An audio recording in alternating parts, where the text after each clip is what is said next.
Welcome to this session of Lighting Our Way Forward, North Carolina's guidance on reopening K-12 public schools. Today we'll be discussing the student health and safety component of this document. My name is Ellen Essick and I'm the Section Chief for Specialized Instructional Support at NC Healthy Schools at the Department of Public Instruction. Just a reminder about how to use the guidance. This guidance is set up in a way that individuals can click on the exact direct page that you're working with, and it will take you to the point of guidance that you're looking for. There'll be information there for families and students, and they can use this to understand health practices that will be in place when students return to school, as directed by DHHS guidelines. Many schools also will be implementing these recommended practices, so it's a good place to go look. Also, this provides information for local education leaders. They're encouraged to use this guidance to help them understand health practices as well and to set up their schools for safe returns for students. As you've probably seen and heard as you've looked at the document and heard folks talk about it, this is set up in a way that we can look at 3 different plans for reopening schools. Plan A would require minimal social distancing where all students return to school at the same time. Plan B requires moderate social distancing that limits capacity to no greater than 50% occupancy in a school. Plan C is remote learning, and at that point, no students would actually be in school facilities. So we'll talk about those again as we move through the guidance on student health and safety.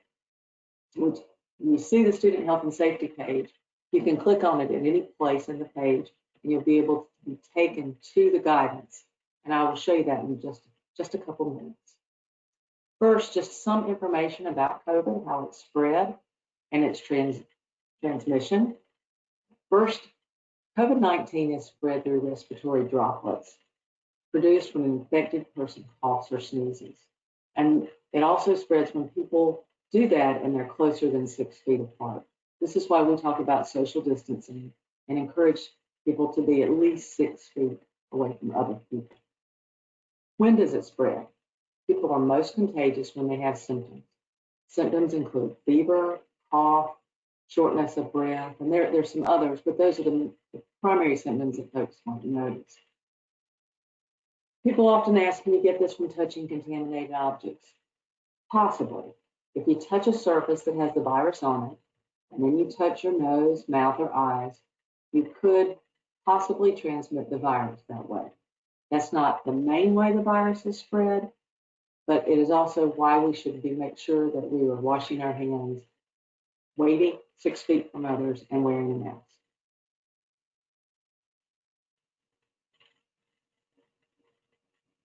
We're often asked about how does COVID affect children? People with COVID-19 report a wide range of symptoms, from no symptoms and mild to severe illness. People are most contagious when they have symptoms, although people with no or mild symptoms can still spread the virus. Children overall have mild illness or milder illness than adults. Data also indicates that unlike the flu and other respiratory illnesses, children may not be a major factor in the spread. The North Carolina Department of Health and Human Services has come out with the Strong Schools Public Health Toolkit for K-12 students. This goes hand in hand with the operational guidance that we'll be covering today. It addresses content that can be helpful to students, families, and staff so that they'll know what to expect upon returning to school. It also addresses information for local leaders so they can know how to plan as we return to school safely. The guidance in the K-12 toolkit is broken up into requirements and recommendations. Requirements are baseline actions to mitigate the risk of spread of COVID-19 and support safety of students, staff, and families. If it is a requirement, then all schools must follow these guidelines. Also included in the guidelines are recommendations. Those are examples of strategies to help minimize the spread of COVID-19. And they may work better in some schools than others. For example, a large school may not work, a strategy may not work the same in a large school as a small school. So as we begin to look at guidance, when we're on the page for student health and safety, you can click on this page and it will take you to that guidance. And we'll spend a few minutes looking through how to operationalize that guidance.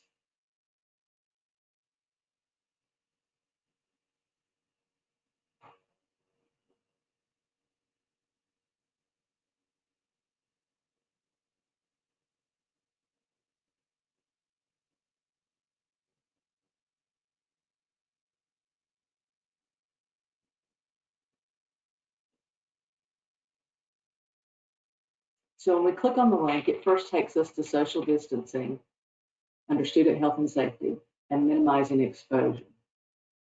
It provides the requirements for Plan A, B, and C. And then under that are some guidelines or some considerations for operationalizing social distancing.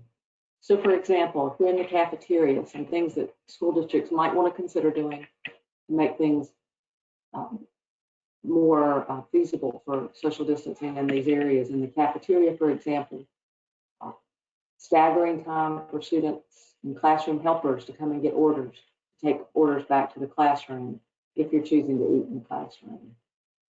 Provide signage for students and staff to stay at least 6 feet apart from each other whenever feasible, at the entrance to the cafeteria, at the exit, also making sure possibly that they're one way to enter and another way to exit. So there are multiple ways that we can avoid being within 6 feet of each other. Also considering coordinating times for hand washing before and after lunch. Obviously, with a lot of students needing to make sure that they have washed their hands, you'll have to create a system or possibly a schedule to make sure that students are able to correctly wash their hands. Also making sure that we think about our staff at the cafeteria, considering the use of plexiglass partitions for cafeteria staff who are directly facing students when delivering meals. The hallways are another example to think about possible considerations for social distancing. Create a staggered arrival and departure schedule for the beginning of the day and the end of the day, so not as many students are in a hallway at one time. Designate hallways as one way, posting directional reminders on the walls, on the floors. People are getting used to this as they go through grocery stores and other retail facilities, and we'll need to be doing the same types of things in hallways. Possibly staggering locker assignments so students aren't close together. Similar considerations should be taken in the restrooms, where you're monitoring and developing plans to ensure that there's physical space in the restrooms. Possibly blocking off sinks so that folks aren't right beside each other, creating a hand washing schedule, staggering access times to the restroom facilities. Considering that same idea moving forth to classrooms, some considerations might include roping off space or removing desks for spaces that aren't used. Arrange desk and seating so that students are separated 6 feet apart. If it's possible, make sure that all the students are facing the same direction or on the same side of the table so students are not facing each other. Another place to consider when thinking about social distancing in the carpool line. You may want to think of creating or installing signage for students and staff to stay 6 feet apart when they're waiting to be picked up or when they're being dropped off. Also, placing marks or on entries at the building for screening that are 6 feet apart. We'll talk about screening in a few minutes. Have staff monitor the carpool line to avoid congregation of students in one place. Other places to consider: the front office, considering putting a plexiglass or some type of barrier between reception and visitors that come in. Removing chairs or putting them 6 feet apart for visitors that may be in the office. Consider setting a policy that limits visitors to prearranged visits only, excluding emergencies, so there are not so many people in the office area at one time. the health room and the nurse office, the same types of considerations can be taken into play when we're thinking about how do we want the nurse's office to look. Again, directional signs, protocols for who should come to the health room and the nurse's office. Many of those things are already in place in school, and just ensuring that they are in place and that we do them in a way that keeps students 6 feet apart. Obviously, guidelines to think about or considerations to think about for lobbies and gyms and courtyards and large areas. Have seating to be at least 6 feet apart for staff and reception areas of those places. Post directional signs on the walls and floors. Incorporate virtual events as much as possible so that you're not having the large gatherings. Or recommendations around sports and athletic events. Right now, I would refer you to the interim guidance for administrators and participants of youth sports and amateur sport programs. So that's social distancing. The next suggestion in the student health and safety area is that of cloth face coverings. And right now, cloth face coverings are strongly recommended. They are not required, but strongly recommended that all individuals in a building wear a cloth face covering to protect other people in case the wearer is unknowingly infected but does not have symptoms. NCDHHS has requirements around that. They have posted the CDC's guidance for wearing and removing cloth face masks, how to choose a cloth face mask, questions and answers around how to use a cloth face mask. They also encourage that we teach and reinforce the use of cloth face covering for students and staff. So some considerations for that going back to school. So making sure that we send home information to parents on the proper use of face coverings. Provide educational sessions for students and staff on how to use face coverings appropriately. Normalize the use of face coverings through communication and by setting an example, especially the adults and faculty and staff in the building wearing their face coverings regularly. Identify resources for purchasing face coverings. Maybe even consider a plan for addressing bullying related to face coverings for students who, you know that some students may have medical conditions that would prevent them from wearing face coverings. So we want to make sure that we have a process in place to support all of our students. Develop a process for face covering removal when not in use to minimize cross-contamination. So for example, for when students are taking off their face covering for lunch, a place to store that until after the lunch so they can put it back. And also consider the needs of hearing impaired students. They will need face coverings that have a transparent window in the mouth so that, especially if a student with a hearing impairment needs to be able to read lips. So we'll need to think about those students as well. The next section in the guidance talks about protecting vulnerable populations. And those are individuals who are considered high risk for severe illness due to COVID-19. And they include adults and students who may have illnesses such as chronic lung disease or moderate to severe asthma. Many of our students do have asthma, and we need to make sure we consider that in order to protect them during the school day. Heart disease, compromised immune system, severe obesity, that's a body mass index of greater than 40, or other underlying health conditions, especially if they're not well controlled, such as diabetes or renal failure. So again, those requirements are the same for Plan A, B, and C. And then thinking about how to operationalize those. With our students, review and evaluate 504 and IEP plans to assess and address any COVID-specific needs. Assure the revision of individual student healthcare plans by district school nurses so that they can also address COVID-specific needs. And then develop a system to identify other high-risk students and communicate that remote learning is needed for students who are not able to come to school. The next area of student health and safety guidance addresses cleaning and hygiene. When we talk about cleaning and hygiene, the most effective thing that we can do is wash hands with soap for 20 seconds or use hand sanitizer that reduces the spread of the disease. And again, this applies to all reopening plans, A, B, and C. So you can see there the requirements that we teach students how to, and adults, how to wash their hands for 20 seconds, but also some considerations below for how to operationalize this.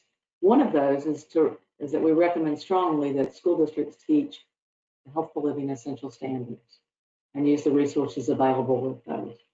There are specific objectives in the health education essential standards for hand washing and infectious disease.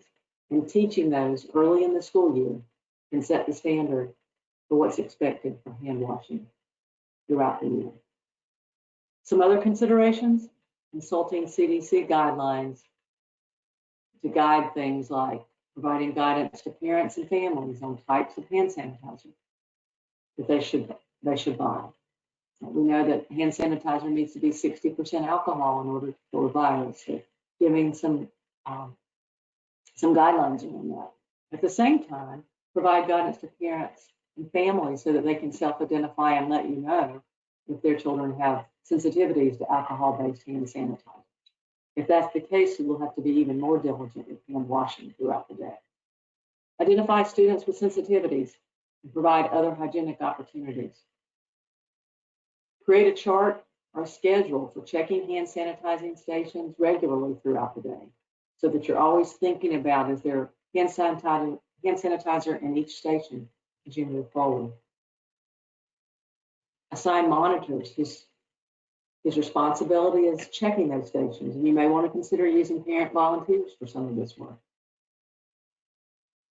Also, with hand sanitizing and additional washing will come more trash. So creating a plan for trash removal throughout the day and identifying additional staff for volunteers is needed for that. And then to consider assigning specific content area teacher leads for cleaning materials in their areas. For example, in physical education or art or music, making sure that all those materials are being cleaned and sanitized.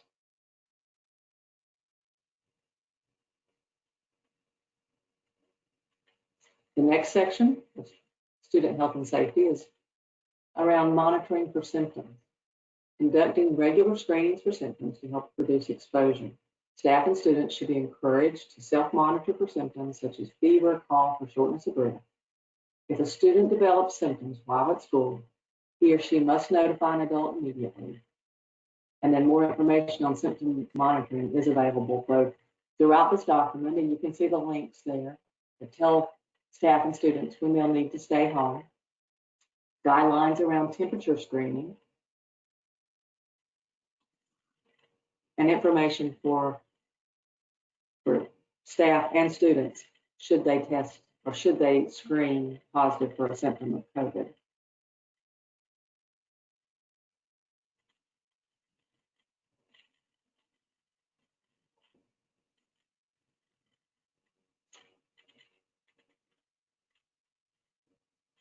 Moving on to handling suspected or presumptive cases of COVID. This again applies to all three stages, A, B, and C. It gives guidelines on what to do if someone is presumptive or confirmed positive for COVID-19.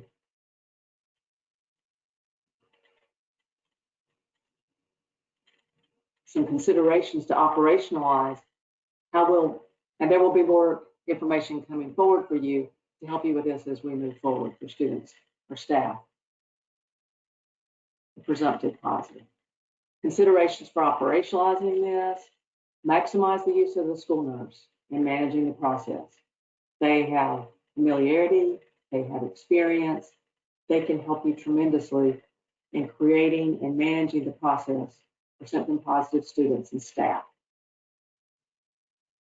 Consider one person to monitor and track symptom-positive cases in students and staff. Because of the way the guidelines are organized, you could have multiple people in different processes, in different parts of the process for returning to school or to the classroom.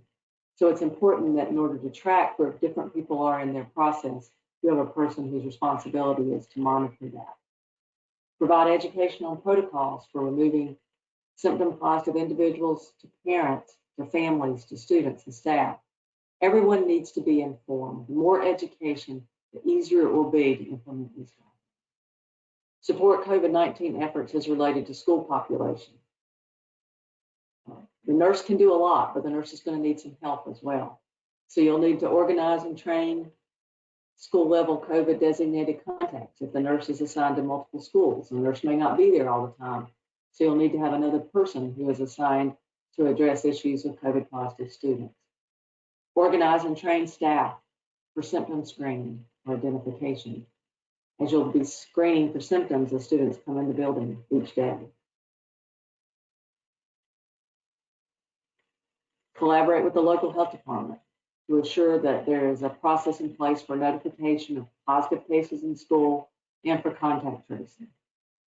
And finally, collaborate with the local health department for vaccine administration opportunities for flu and other vaccines that students should get on a regular basis. And then the final area, and maybe one of the most important, is communicating and combating misinformation. This part of the guidance helps to ensure that the information staff, students, and families are getting is coming directly from reliable sources. Use resources from trusted sources like the Centers for Disease Control or North Carolina Department of Health and Human Services to promote behaviors that prevent the spread of COVID.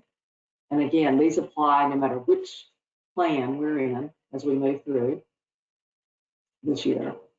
Some considerations when thinking about operationalizing this communication: ensure that your communication channels are streamlined and are consistent with COVID-related communication for all students, staff, and families. Consider multiple channels of communication.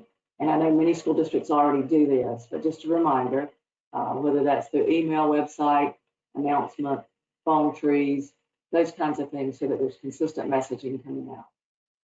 Placing posters in high traffic areas. The CDC has some excellent posters that can be printed out for free and put up on the walls to remind folks about how to be safe, how to wash their hands, and how to wait 6 feet apart.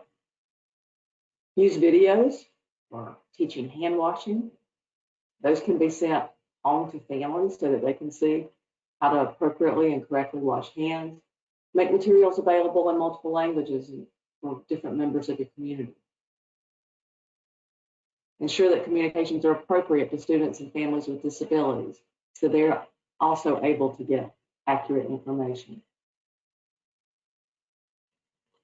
And again, incorporate COVID-specific guidance into the North Carolina Essential Standards for Healthful Living, H12. It's an excellent opportunity, again, to teach students and still meet the healthful living standards. So those are the overall guidelines, again, for health and safety, and the considerations for implementing those guidelines. Again, just a reminder, those are social distancing and minimizing exposure, cloth face coverings, protecting vulnerable populations, cleaning and hygiene, monitoring for symptoms, handling presumptive cases, communication, and combating misinformation.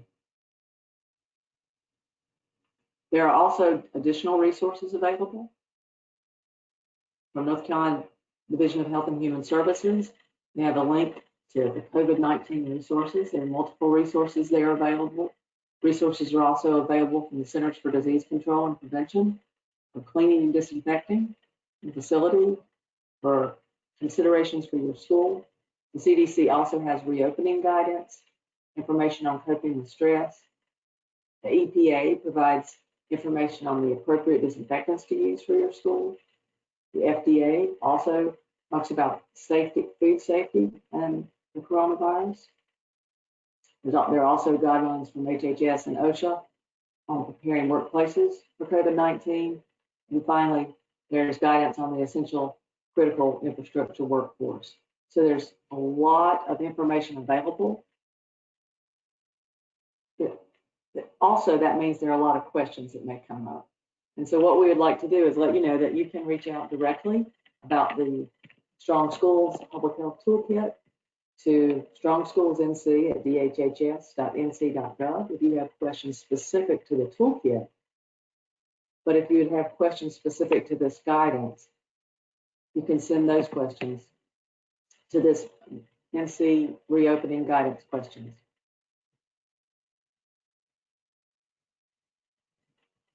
And hope this information helps you as you make your considerations for opening school. Thank you.